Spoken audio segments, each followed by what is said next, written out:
আমরা চাই প্রত্যেকটা মানে এক পয়সা যেন যে জিনিসটা আপনারা যেন বুঝে পান, মানে এই জিনিসটা যেন হচ্ছে কোনো মধ্যস্বত্ব ভোগী ঢুকে বা চেয়ারম্যান মেম্বার নিজেদের মতো করে এটা যেন না করতে পারে। আর বিশেষ করে আপনারা যারা ইউনিয়ন পরিষদের সচিব আপনারা যারা আছেন, আপনাদের সাথে খুব শীঘ্রই আমার দেখা হবে এবং আপনাদের আমলনামা নিয়ে দেখা হবে।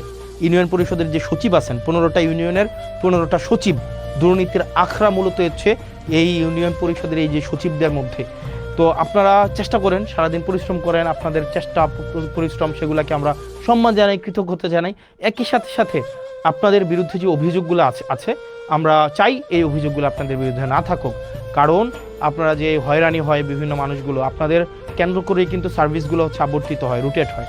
সেজন্য 15টা ইউনিয়নের 15 জন সচিব আপনারা যারা আছেন আপনাদের কাছে স্পষ্ট বার্তা, এক পয়সাও যেন কোনোভাবে হচ্ছে এখানে কোনোভাবে যেন কারচুপি না করা হয়। এবং পৌরসভার আপনারা যারা আছেন কর্মকর্তা কর্মচারী, বিশেষ করে পৌরসভাতে চাকরি করছেন অনেক দিন ধরে এবং আপনারা নিজেরা এখানে টেন্ডারবাজি করেন, নিজেরা এখানে চাঁদাবাজি করেন, নিজেরাই হচ্ছেন এখানে হচ্ছে আপনারা লাইসেন্স খুলে বসছেন, পৌরসভার কর্মকর্তা কর্মচারী, আমি আপনাদেরকে বলছি আপনাদের উপরে মানুষ ত্যক্ত, আপনাদের উপরে মানুষ বিরক্ত এবং আপনাদের উপরে মানুষ ক্ষুব্ধ। পৌরসভার প্রত্যেকটা আমি নাম ধরে বলতে পারতাম, আমি নাম ধরে বলবো না। এখানে কর্মকর্তা আছেন, এখানে হচ্ছে এই 4-5 জন কর্মকর্তা আছেন, এখানে বাড়িঘর বানিয়ে ফেলছেন, বালিশ খাতা নিয়ে চলে আসেন, এখানে হচ্ছেন একদম প্রত্যেক সূত্রে আপনারা চাকরি বানিয়ে ফেলছেন, কাউকে ছাড় দেওয়া হবে না। এবং আপনি যদি জনগণের প্রতি কমিটেড না হন, আপনি যদি এখানে কোনো ধরনের অর্থ হচ্ছে অবৈধ অর্থের সন্ধানে আপনি থাকেন, তাহলে আপনার জন্য এখানে চাকরি করার শুভনীয় না। এবং আইনগত যে ব্যবস্থা আছে আপনাদের বিরুদ্ধে সেই ধরনের আইনগত ব্যবস্থা নেওয়াই সমীচীন। সেজন্য প্রত্যেকটি ডিপার্টমেন্ট দেবিদ্বারের এই ডিপার্টমেন্টগুলো যদি যথাযথভাবে ফাংশন করে, তাইলেই দেবিদ্বারের যে উন্নয়নের যে ধারাবাহিকতা সেটি অব্যাহত থাকবে।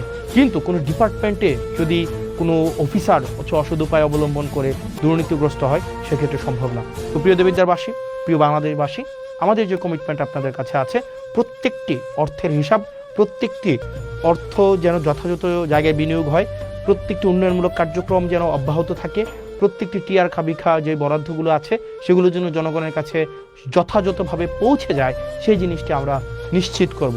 আপনারা ভালো থাকবেন, সুস্থ থাকবেন এবং দেবিদ্বারের যতগুলো হচ্ছে কার্যক্রম আছে, দেবিদ্বারের সরকারি কার্যক্রম যা যা আছে সেটা আপনারা পেয়ে যাবেন জবাবদিহিতাতে। মানে আমার যে জবাবদিহিতা আপনাদের কাছে আপনারা পেয়ে যাবেন, জবাবদিহিতা মানে পেয়ে যাবেন প্রত্যেক দিনের আপডেট, প্রত্যেক দিনের ডিটেল আপনারা জবাবদিহিতা পাবেন। তো দেবিদ্বারবাসী এইখানেই আপনারা নজর রাখবেন, এইভাবে পাবেন। যেমন আজকের ক্লাসটা, সরি আজকের ক্লাস না, মানে আজকের যেই মানে কি বলা যায় স্লাইড, আজকের স্লাইডটাও ফটো কার্ড আকারে আপনারা হচ্ছে এই ইয়ার পরে মানে লাইভের পরে